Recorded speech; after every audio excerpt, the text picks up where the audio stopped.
Hi, Dr. Devon here again from Westside Orthodontics. Today I want to teach you how to deal with a lost module and broken power chain. Again, if one of these things were to occur, please give our clinic a call to notify our reception staff and we'll organise an appointment as soon as we can.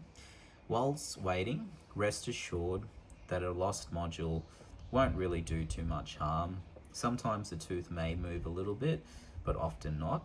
So best just leave it alone. With the broken power chain, again, best left alone. Power chain is made up of two segments, an upper segment and a lower segment. Often it's just one of these that ends up breaking and the other segment is still working. Hence, there's no real urgency to be seen straight away.